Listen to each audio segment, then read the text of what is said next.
जनता सर्वोपरि है। जनता के लिए जो भी कुछ चीज़ें हैं करेंगे। अगर मुझे मंत्री जी से मिलना पड़ा, मंत्री जी के साथ मुझे रोष प्रकट करना पड़ा, वो जनता की आवाज़ थी।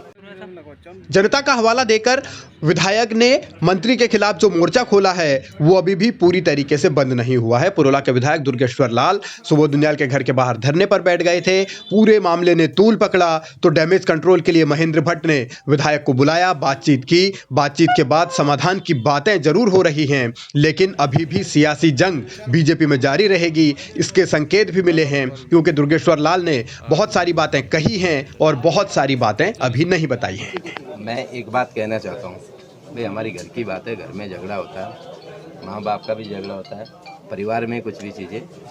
एक बच्चा अपने बाप से अधिकार से कहता है कि भाई हमें जो है मुझे ये काम चाहिए, ये काम होना चाहिए। तो वही प्रकरण था। मैं माननीय मंत्री जी के पास गया, क्योंकि हमारे प्रदेश के मंत्री है, सरकार के मंत्री है, तो मैं उनके पास गया, मैंने उनको चीज़ें बताई। अब उन्होंने, हो सकता है उनको समझने में कोई कहीं गलती रही होगी।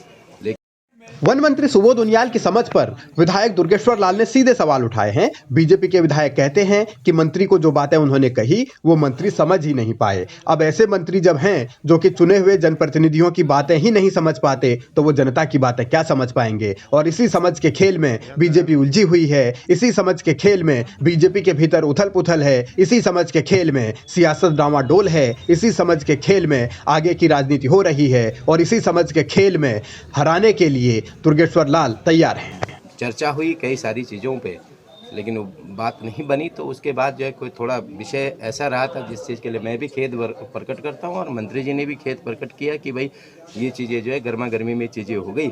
लेकिन हमारा विश्वास यही है कि हमारा सबसे पहला जो ध्येय है वो है जनता की सेवा। सबसे इम्पोर्टेंट है पब्लिक की अगर सेवा नहीं करेगा तो कुछ नहीं है। पद भी पब्लिक देती है, मंत्री भी पब्लिक बनाती है, सीएम भी पब्लिक बनाती है, विधायक भी पब्लिक बनाती है।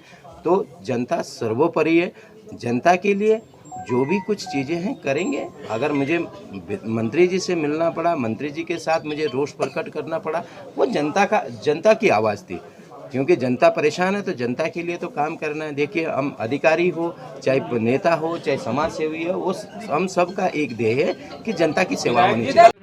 जनता से चुनकर ही सत्ता तक पहुंचने वाले नेताओं को जब जनता की समस्याओं की ही समझ नहीं है, तो फिर आगे क्या होगा, इसके संकेत भी साफ हैं। और दुर्गेश्वर लाल ने जो बातें कही हैं उससे ये भी साफ हो रहा है कि बीजेपी का संगठन भी सुबोध उनियाल से बहुत खुश नहीं है, इसीलिए हिदायत दे दी गई है। क्षेत्र की समस्याओं को लेकर विधायक मंत्री के पास जाते भी हैं, और क्योंकि विधायक भी भारतीय जनता पार्टी के हैं, मंत्री भारतीय जनता पार्टी के हैं, वो परिस्थिति इस प्रकार निर्माण हो, ऐसा सबको ध्यान रखना चाहिए। तो मैंने कल माननीय मंत्री से वार्ता भी की है।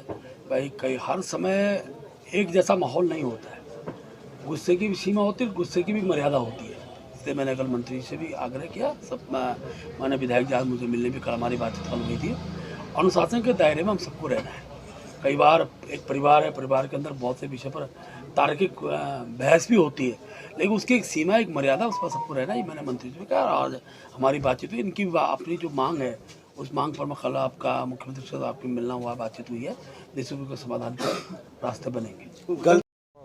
गुस्से की सीमा और मर्यादा का पाठ पढ़ाकर महेंद्र भट्ट ने साफ साफ शब्दों में सुबोध उनियाल को नसीहत दे दी है कि गुस्सा भी कंट्रोल में रखिए और मर्यादा में भी रहिए। यानी एक मंत्री को जब ये बताने की जरूरत पड़ रही है कि उन्हें क्या करना है, तब ये समझा जा सकता है कि बीजेपी के अंदर हालात अभी बहुत ठीक नहीं हैं। और एक मंत्री का जो कि कुछ दिन पहले ऑडियो भी वायरल हुआ, उसे लेकर भी बीजेपी की किरकिरी हुई, सरकार की फजीहत हुई, और अब विधायक के धरने ने तो सब कुछ सबके सामने लाकर रख दिया है। ऐसे में मंत्री को नसीहत देकर बीजेपी ने ये संकेत दे दिए हैं कि मंत्री का व्यवहार भी ठीक नहीं, मंत्री का गुस्सा भी काबू में नहीं। तो इस तरीके के मंत्रिमंडल से कैसे काम चलेगा, ये बड़ा सवाल है।